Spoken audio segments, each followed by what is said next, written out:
100 बार धन्य वह एक लाल की माई, जिस जननी ने है जना भरत सा भाई। नमस्कार। आज आप सबके सम्मुख मैं जो कविता लेकर आया हूँ वो मूलतः कविता नहीं है, काव्यांश है, कविता का एक छोटा सा अंश है। और ये कविता राष्ट्रकवि मैथिली शरण गुप्त की प्रसिद्ध पुस्तक साकेत से ली गई है। साकेत मूलतः उर्मिला विषयक काव्य है, लेकिन इस किताब में, इस पुस्तक में राम के जीवन के भी कई सारे प्रसंग शामिल हैं। तो ऐसा ही एक बड़ा खूबसूरत प्रसंग है, जब राम को वनवास मिलता है तो उस वक्त भरत बहुत नाराज़ होते हैं अपने माँ पर, बहुत भला बुरा कहते हैं उन्हें। और ये सब कहने के बाद वो कहते हैं कि नहीं, मैं तो राजा नहीं बनूंगा, चलिए भैया को मनाकर लाते हैं वापस। तो सब लोग राम को मनाने के लिए आए हैं, भरत भी आए हैं, कैकेयी भी आई हैं, सब लोग आए हैं, सब बैठे हुए हैं और बातचीत शुरू हो रही है। उस पूरे प्रसंग का वर्णन है इस कविता में, सुनिएगा। सब लोग बैठे हुए हैं, कविता शुरू होती है।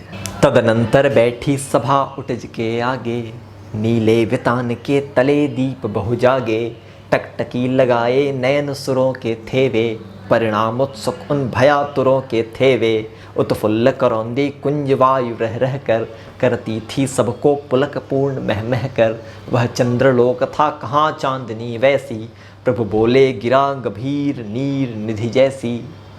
हे भरत भद्र, राम ने कहा, हे भरत भद्र अब कहो अभीप्सित अपना, सब सजग हो गए भंग हुआ ज्यों सपना। भरत जवाब देते हैं, हे आर्य रहा क्या भरत अभीप्सित अब भी, मिल गया अकंटक राज्य उसे जब तब भी, पाया तुमने तलु तले अरण्य बसेरा, कि रह गया अभीप्सित शेष तदपि क्या मेरा, तनु तड़प तड़प कर तप्त तात ने त्यागा, क्या रहा अभीप्सित और तथापि अभागा, हाँ इसी लक्ष्य के हेतु जनन था मेरा, निज जननी के ही हाथ हनन था मेरा। भरत बहुत दुखी हैं, वो अपनी बात कह रहे हैं। राम ये सब सुनते हैं, सुनकर उन्हें बड़ा विस्मय होता है, बड़ी निराशा होती है कि उनका भाई इतने अवसाद में है, इतनी परेशानी में है। अब कौन अभीप्सित और आर्य वह किसका, संसार नष्ट है भ्रष्ट हुआ घर जिसका, मुझसे मैंने ही आज स्वयं मुँह फेरा। भरत कह रहे हैं, मुझसे मैंने ही आज स्वयं मुँह फेरा, हे आर्य बता दो तुम ही अभीप्सित मेरा। प्रभु ने भाई को पकड़ हृदय पर खींचा, रोदन जल से सविनोद उन्हें फिर सींचा, उसके आशय की थाह मिलेगी किसको, जनकर जननी ही जान न पाई जिसको। राम कहते हैं कि उसके आशय की थाह मिलेगी किसको, जनकर जननी ही जान न पाई जिसको।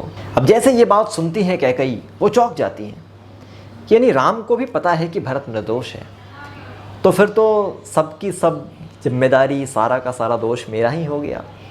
और वो ये सब मन में गुनते हुए कैकेयी फिर अचानक से बोल पड़ती हैं, यह सच है तो अब चलो लौट तुम घर को, चौके सब सुनकर अटल कैकेयी स्वर को, सबने रानी की ओर अचानक देखा, वैधव्य तुषारा व्रता यथा विधुलेखा, बैठी थी अचल तथापि असंख्य तरंगा, वह सिंही थी अब हहा गोमुखी गंगा, हाँ जनकर भी मैंने न भरत को जाना, सब सुन ले तुमने स्वयं अभी यह माना। राम की तरफ मुखातिब हैं, हाँ जनकर भी मैंने न भरत को जाना, सब सुन ले तुमने स्वयं अभी यह माना, यह सच है तो फिर चलो लौट अब भैया, अपराधीन हूँ मैं तात तुम्हारी मैया, दुर्बलता का ही चिन्ह विशेष शपथ है, पर अबला जन के लिए कौन सा पथ है, यदि मैं उकसाई गई भरत से हूँ, तो पति समान ही स्वयं पुत्र भी खोऊं।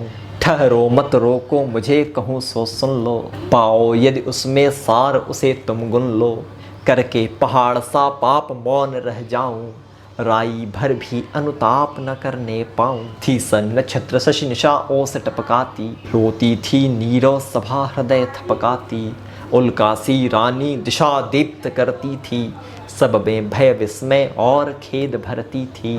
सब अचानक हैरान हो गए कि अचानक क्या हुआ रानी को।